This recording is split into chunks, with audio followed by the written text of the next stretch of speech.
Assalamualaikum warahmatullahi wabarakatuh. Apa kabar sahabat ruang baca? Jumpa lagi dengan saya Agnes. Masih tetap semangat kan? Tanpa berlama-lama, saya akan langsung membaca bagian berikutnya dari buku keren karya Morgan Housel yang berjudul The Psychology of Money. Pelajaran abadi mengenai kekayaan, ketamakan, dan kebahagiaan. Oke, langsung saja kita lanjut ya. Bab 11. Masuk akal rasional. Berusaha lebih banyak masuk akal itu lebih ampuh daripada mencoba jadi rasional tanpa perasaan. Anda bukan tabel, Anda manusia. Manusia yang kacau dan emosional. Saya perlu beberapa lama untuk menyadarinya, tapi sesudah sadar, saya tahu itu salah satu bagian paling penting keuangan. Bersamanya datang sesuatu yang sering dilupakan. Jangan berusaha menjadi rasional tanpa perasaan ketika membuat keputusan keuangan. Cobalah jadi cukup masuk akal saja. Masuk akal, lebih realistis dan Anda akan lebih bisa melanjutkannya dalam jangka panjang. Dan itu yang paling penting bila mengelola uang. Untuk menunjukkan apa yang saya maksud, saya akan ceritakan seseorang yang mencoba menyembuhkan sifilis dengan malaria. Julius Wagner Jauregg ialah seorang psikiater abad ke-19 dengan dua keahlian unik. Dia ahli mengenali pola dan apa yang orang lain anggap gila, dia hanya anggap berani. Spesialisasinya adalah pasien dengan neurosifilis parah. Kala itu, diagnosis fatal yang tak diketahui cara penanganannya. Dia mulai memperhatikan satu pola. Pasien sifilis cenderung sembuh jika mereka mengalami demam panjang karena penyakit lain.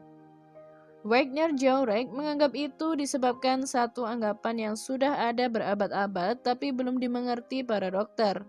Demam berperan dalam membantu tubuh melawan infeksi. Jadi dia melompat ke kesimpulan logisnya.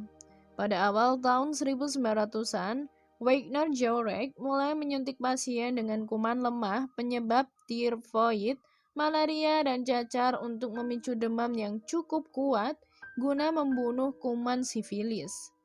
Itu memang berbahaya. Beberapa pasien meninggal karena penanganan itu. Dia akhirnya memilih versi lemah malaria, karena dapat dengan efektif ditangani dengan kina sesudah beberapa hari demam. Sesudah beberapa coba-coba yang berakhir tragis, percobaannya akhirnya berhasil. Wagner Jauregg melaporkan bahwa 6 dari 10 pasien sifilis yang ditangani dengan malarioterapi sembuh, dibanding 3 dari 10 pasien yang tak diapa-apakan. Dia mendapat hadiah Nobel kedokteran pada tahun 1927. Organisasi Nobel menyatakan, karya utama Wagner Jauregg sepanjang hidupnya adalah upaya menyembuhkan penyakit mental dengan memicu demam. Penisilin akhirnya membuat malarioterapi untuk pasien sifilis tak dibutuhkan lagi, untungnya. Namun, Wagner Jauregg ialah satu di antara segelintir dokter dalam sejarah yang bukan hanya mengakui peran demam dalam melawan infeksi, melainkan juga menggunakannya sebagai penanganan. Demam selalu ditakuti karena misterius. Orang Romawi kuno menyembuhkan febris, dewi pelindung orang dari demam. Jimat ditaruh di kuil untuk sesajen kepada febris dengan harapan demam reda. Namun, Wagner Jauregg mengerti sesuatu. Demam bukan gangguan kebetulan. Demam memang berperan di cara tubuh memulihkan diri. Kita sekarang punya bukti saintifik lebih bagus mengenai kegunaan demam dalam melawan infeksi. Kenaikan suhu tubuh 1 derajat telah ditunjukkan memperlambat laju replikasi beberapa virus sampai 200 kali. Banyak peneliti telah menemukan hasil lebih baik di antara pasien yang demam, kata satu makalah NIH. Di situs web Seattle Children's Hospital, ada satu halaman untuk mendidik orang tua yang mungkin panik kalau suhu tubuh anaknya naik sedikit. Demam menyalakan sistem kekebalan tubuh. Demam membantu tubuh melawan infeksi. Demam normal antara 37 sampai 40 derajat Celcius itu bagus bagi anak sakit. Namun, di situ sains berakhir dan kenyataan mengambil alih. Demam hampir selalu dipandang buruk. Demam diobati agar reda kalau muncul. Meski sudah berevolusi selama jutaan tahun untuk menjadi mekanisme pertahanan, tak ada orang tua, tak ada pasien, banyak dokter, dan jelas tak ada perusahaan obat yang memandang demam sebagai apapun selain keadaan tak enak yang harus dihilangkan. Pandangan itu tak cocok dengan pengetahuan sains. Satu penelitian berkomentar gamblang. Penanganan demam itu biasa di unit rawat intensif dan mungkin berkaitan dengan dogma standar, bukan praktik berbasis bukti. Howard Markel, Direktur Center for the History of Medicine, pernah berkomentar mengenai fobia demam. Itu praktik budaya yang menyebar seluas penyakit menular di baliknya. Mengapa itu terjadi? Jika demam berguna, mengapa kita selalu melawannya? Saya pikir alasannya tak sukar dimengerti. Demam itu menyakitkan dan orang tak ingin sakit. Itu saja. Tujuan dokter bukan hanya menyembuhkan penyakit, melainkan menyembuhkan penyakit dalam batas yang wajar dan bisa ditanggung pasien. Demam bisa bermanfaat dalam melawan infeksi, tapi menyakitkan. Dan saya pergi ke dokter agar tak sakit. Saya tak peduli dengan penelitian sains jika saya menggigil di balik selimut karena demam. Jika ada pil pereda demam, berikan sekarang. Boleh jadi demam itu rasional dalam keadaan terinfeksi. Namun, demam tidak enak masuk akal bila orang menghindarinya. Filosofi itu berusaha masuk akal, bukan rasional, adalah satu lagi yang harus dipertimbangkan lebih banyak orang bila membuat keputusan dengan uang. Keuangan akademis bertujuan menemukan strategi investasi optimal secara matematis. Teori saya adalah bahwa di dunia nyata, orang tak ingin strategi optimal secara matematis. Mereka ingin strategi yang membuat mereka bisa tidur nyenyak pada malam hari. Harry Markowitz mendapat hadiah Nobel karena meneliti perhitungan matematis untuk perimbangan antara risiko dan hasil. Dia pernah ditanya bagaimana dia menginvestasikan uangnya sendiri dan menjabarkan alokasi portofolionya pada tahun 1950-an ketika modelnya pertama kali dibuat. Saya membayangkan kesedihan saya jika bursa saham naik tinggi dan saya tidak takut, atau jika jatuh dan saya ada di dalamnya. Niat saya adalah meminimalkan penyesalan masa depan. Jadi saya bagi 50/50 antara obligasi dan ekuitas. Markowitz akhirnya mengubah strategi investasinya sehingga lebih terdiversifikasi. Namun ada dua hal penting di sini.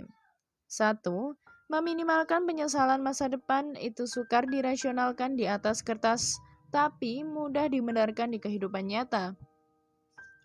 Investor rasional membuat keputusan berdasarkan fakta angka. Investor masuk akal membuat keputusan dalam ruang rapat sambil dikelilingi sesama pekerja yang dia ingin bikin terkesan, bersama pasangan yang dia tak ingin kecewakan, atau membandingkan dengan pesaing konyol tapi realistis seperti ipar, tetangga, atau keraguan pribadi. Investasi punya komponen sosial yang sering diabaikan ketika dipandang hanya melalui lensa finansial. Dua, itu baik-baik saja. Jason Zweig yang mewawancara Markowitz ketika dia menjabarkan cara investasinya belakangan merenungkan. Pandangan saya sendiri adalah bahwa orang itu tidaklah rasional atau irasional. Kita ini manusia, kita tak suka berpikir lebih keras daripada yang diperlukan. Dan kita punya hal-hal yang terus menuntut perhatian. Kalau dipandang begitu, tak ada yang mengagetkan mengenai fakta bahwa pelopor teori portofolio modern membangun portofolio pribadi tanpa memperhatikan hasil risetnya sendiri. Tak heran juga kalau dia mengubahnya kemudian. Markowitz tidak rasional maupun irasional. Dia masuk akal. Yang sering dilupakan dalam keuangan adalah bahwa sesuatu bisa benar secara teknis, tapi tak masuk akal secara kontekstual. Pada tahun 2008, sepasang peneliti Yale mempublikasikan studi yang menyatakan bahwa penabung muda harus mengisi rekening dana pensiun menggunakan margin 2/1 atau $2 utang untuk tiap $1 uang sendiri ketika membeli saham. Investor disarankan mengurangi rasionya selagi menua, sehingga penabung mengambil lebih banyak resiko ketika masih muda dan bisa menanggung gejolak pasar lebih besar dan lebih sedikit resiko ketika sudah tua. Kalaupun cara itu bisa membuat uang habis ketika muda, strategi 2/1 menghabiskan uang apabila pasar jatuh 50%. Para peneliti menunjukkan bahwa penabung masih lebih baik keadaannya dalam jangka panjang asalkan mereka bangkit kembali, mengikuti rencana dan terus menabung dengan strategi 2/1 sehari sesudah uangnya habis semua. Matematikanya ampuh di atas kertas, strateginya rasional, namun itu sangat tidak masuk akal. Tak ada orang normal yang dapat menyaksikan 100% dana pensiunnya habis dan masih tetap tenang sehingga bisa melanjutkan strategi. Mereka bakal mencoba pilihan lain dan barangkali menggugat penasehat keuangan.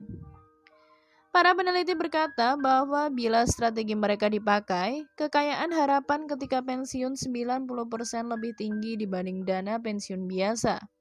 Strategi mereka juga 100% kurang masuk akal. Sebetulnya, ada alasan rasional untuk memilih apa yang tampak seperti keputusan tak rasional.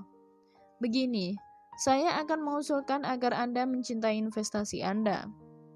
Itu bukan saran tradisional. Para investor malah lebih suka mengaku tak punya emosi terhadap investasinya karena itu tampak rasional. Namun, jika ketiadaan emosi terhadap strategi Anda atau saham yang Anda miliki menambah peluang Anda meninggalkannya ketika kondisi menjadi sulit, apa yang tampak seperti pemikiran rasional berubah menjadi beban. Investor masuk akal yang mencintai strategi yang tak sempurna secara teknis punya keunggulan, karena lebih mungkin bertahan dengan strateginya.